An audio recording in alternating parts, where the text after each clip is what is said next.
یک دو تایشون خدا زدشان شرماندشان که تیما دادن 15 سال قیدش برآمده در زندان هستن دیگه مردگوایش بین خود نمت زدن آدرس بتی نمی کنیگری را در افغانستان آوردن. شما نسلی که تربیت کرده در افغانستان در دوره امان الله خان بود این روشن فکرها برآمدن یک نسل سعید تربیت شد. در دوره چی وش کنی که دو نزنی که با زیکل رولاب اینجا با خوبی ما گپ میزنم. در دوره جمهوریت تام یک نسل آمد در دوره کمونستان بود زیاد در دوره ظاهرشاه و داود خان کل دوره ها یک نسل بیرو برآمدن. ات نسل پدر نالت، ات نسل بیناموس، ات نسل لچک، ات نسل اوباش که از دوران امریکایا یعنی از دوران اشغال امریکایا در بیرون آمده ات نسل هیچ در دنیا نبوده.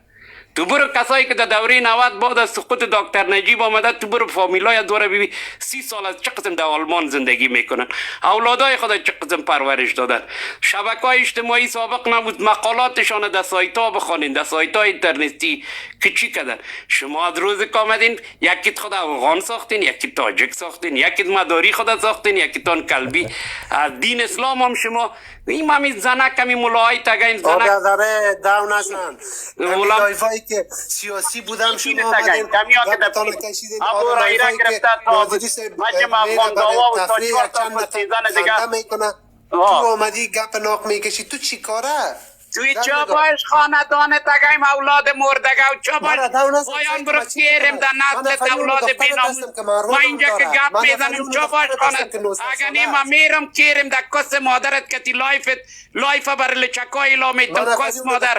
چهار ساله چه کپ دمی کس مادرت شاشک کنم میگم در دان مادرت کیر خود دیم بچی بیناموز اینجا چا باش اینجا شوی ننید که گپ میزنه چا باش اولاد مردگه خاندان تگیم گیریم در نسلتان نسل گونی مردگان این ما می خاندانتان اگه ما رفتم گیریم در می کست مادرتان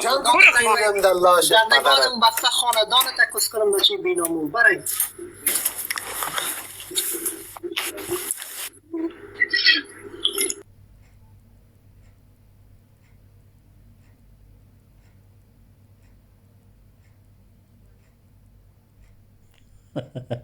چرا میشین اصلا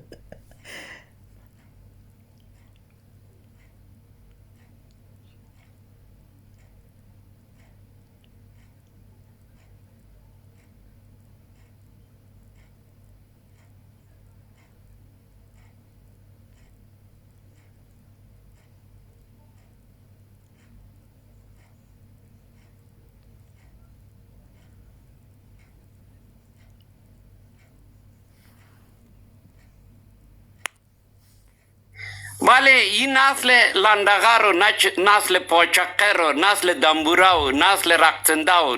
باز از او تراسی افغانای غول که از پیدا از اتخیل بودن دزدای اتخیل و خردزدای اتخیل و مردگوای خاک جبار یارک کلش همیاری یکیش نماینده پشتون می افغان چه باش خاندان تگه مشکنی چیز نگوی که کرم دمی استایل کس کنم زنگار زنت داگی استایل کس کنم چوشه کنم چه باش اولاد خر خیر نستو نادری در کس مادر خاندان ترانگه خاندان زنمون دور نیمون لخاننی زنم اما چا بابای تگه زنم اما چا مدور ناکنگه بایم همی خاندان کل همین کرم در دین و مذهب پدرت کرم در دین و مذهب مادرت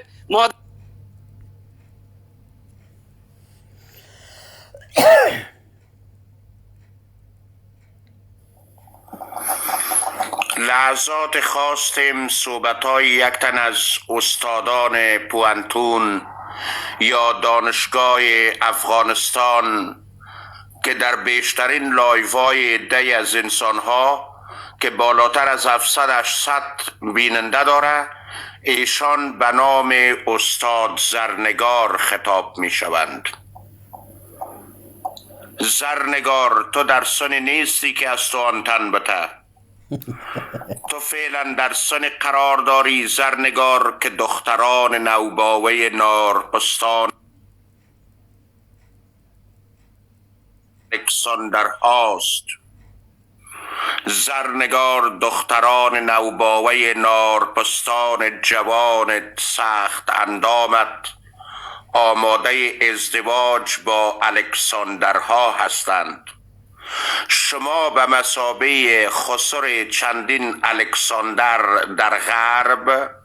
به دین و آیین تمام ملیت‌های افغانستان توهین و تحقیر می‌کنین، به آنکه بدانید شبها شما دختران نوباوه نارپستانتان در آغوش افراد الکساندریزم میخوابند. شما که آغوش‌های الکساندریزم با دختران نوباوه نارپستان سفت اندامتان گرم کرده اید، چگونه برای ملت غیور، مبارز و شهید پرور افغان و سربلندترین ملت افغانستان توهین می کنید؟ آیا جناب آقای زرنگار دختر نوباوه 18 ساله شما به امی تازگی ها با یک تن از الکساندرها ازدواج نکرده اند؟ اگر کرده اند پس شما خاموشیتان را اختیار کنید. ای خیر سر بیناموس، ای بیناموس پدرنلد، ای بی وجدان کثیف، ای انسانی که گرم کنه آغوش الکساندرها شده ای بی پدرنلد، آیا تو خسر چند تن از الکساندرها نیستی؟ آیا دختران نوباوه نارپستان و سفت اندامت با گذشت هر شب در میان دستهای شخ الکساندرهای بادی بیلدر مثل موم نرم نمی شوند؟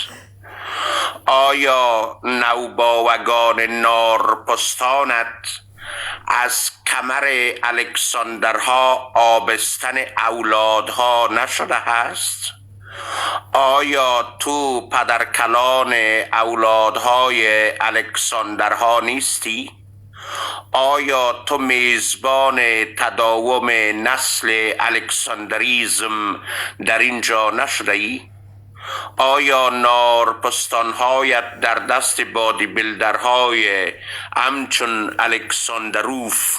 و الکساندریزم هر شب در آغوشهای سرد در هوای سرد -9 درجه اروپا در آغوشهای مردان خطرناک نمیخوابند؟ ای انسان خیره سر، ای پست بیناموس، ای کثیف مرتد لعین،